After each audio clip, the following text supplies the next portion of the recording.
बच्चों ने तब आंखें खोली।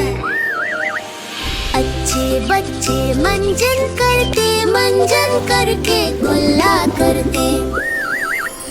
कुल्ला करके मुंह को धोते, मुंह धो करके रोज नहाते। रोज नहाकर खाना खाते, खाना खाकर पढ़ने जाते।